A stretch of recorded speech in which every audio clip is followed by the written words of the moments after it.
तो मुझे शर्म आती, ज्योतिता आती है, शर्म आती है, घिन आती है तेरे ऊपर। और तेरी बुआ वो वसुंधरा जो राजस्थान की मुख्यमंत्री थी, उस झालरा पाटन क्षेत्र की तेरे को घटना सुनाता हूँ, डूब मरो तुम लोग। 50 रुपए में आज भी स्मैक की पुड़िया मिलती है माँ, जिसे पी के 6 घंटे स्वर्ग लोक सा आनंद। 50 रुपए में हर बार नई लड़की से शारीरिक संसर्ग। यह है आपका चरित्र, यह है ज्योतिरादित्य आपका चरित्र। बाबू क्या बड़ी बड़ी बातें कर रहे हो तुम, सेवा के लिए जा रहे हो, तुम सेवा के लिए नहीं जा रहे हो, अय्याशी के लिए जा रहे हो। और ये दोनों मैनेजरों ने, नरेंद्र बाबू ने और अमित शाह ने, देश को कहां पहुंचा दिया है। देश के सामान्य व्यक्ति के जीवन के बुनियादी हक, बिजली, सड़क, पानी, चिकित्सा, शिक्षा से महरूम है रहे लोग। उद्योग धंधे चौपट हो रहे हैं, सब कुछ तहस नहस हो रहा, जीडीपी जा रही है। तो मंदिर, मस्जिद, गिरजा, गुरुद्वारे के नाम पे देश को बांट रहे हो, साजिश कर रहे हो आप। कब तक लेके जाओगे देश को इस तरीके से? जरा सोचिए, दिमाग का इस्तेमाल करना सिखाइए लोगों को। एक दूसरे के सहयोगी बनेंगे तो राष्ट्र का उत्थान होगा, तो राष्ट्र का निर्माण होगा। ज्योतिरादित्य, एक बात सुन लेना बेटा, तेरे पिताजी के साथ काम कर चुका हूं मैं। व्यक्ति से बड़ी संस्था, संस्था से बड़ा राष्ट्र, और राष्ट्र से बड़ी मानवता है। जिस मानवता को तुम तार तार कर रहे हो, एक दिन पछताओगे इस बात के लिए। यहाँ है ना, बस एक बेल्ट लगा के घूमोगे आप। ये दोनों बाबू, नरेंद्र और अमित, जो बोलेंगे दिन में रात बताएंगे तो तुम्हें सैल्यूट मार के रात ही कहना पड़ेगा। इसलिए तुम तो रियासत के प्रतिनिधि हुआ करते थे, समाज की सेवा के लिए तुम आए थे। तुम तो लोकसभा चुनाव नहीं निकाल सके, इतनी बड़ी बड़ी बातें कर रहे हो। तुम्हारा चरित्र तो तुम्हारे लोगों ने दिखा दिया ना, तुम कहाँ खड़े हो। अपनी शक्ति को पहचानो और ठीक से आत्मसात करो उसको, और जहां आपकी औकात है वहां खड़े रहो। आप लोग फ्रीलांसर मीडिया हो, यूं समझ लो आप। वो गोदी मीडिया की बात नहीं करता, वो नहीं दिखा सकते क्योंकि उनकी प्राणवायु को काट दिया गया है। वो प्राणवायु तभी चलेगी जब उनका नैरेटिव वही चलाएंगे जो वो चाहते हैं।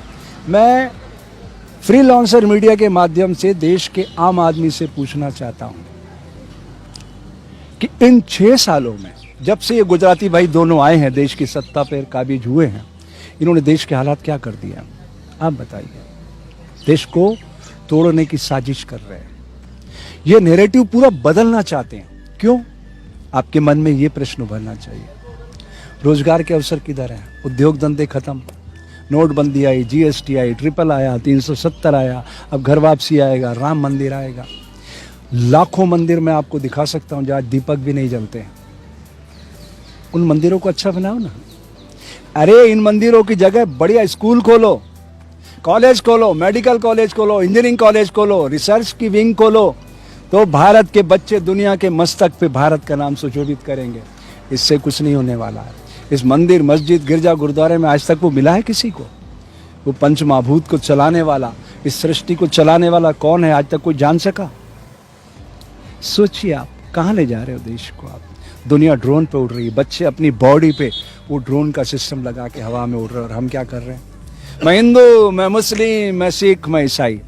अरे इंसान बनो यार, दुनिया को इंसानियत की जरूरत है। कौन आपके यहाँ पैसा लगाएगा? मुझे एक चीज बताइए, आप दोनों, मोटा भाई और नरेंद्र भाई, दोनों गुजरात से आते हो ना। गुजरात बिजनेस कैपिटल है आप कहते हो, मैं तो नहीं मानता। सबसे ज्यादा एनपीए गुजरात से आते हैं।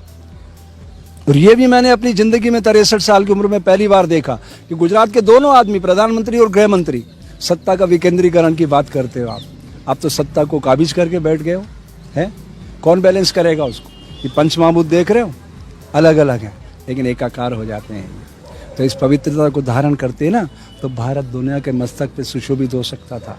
और 6 साल बहुत लंबी आयु होती है, 1-2 दिन नहीं मिले हैं आपको। 6 साल आपके बीत चुके, क्या दिया आपने देश को सिवाय बर्बादी के?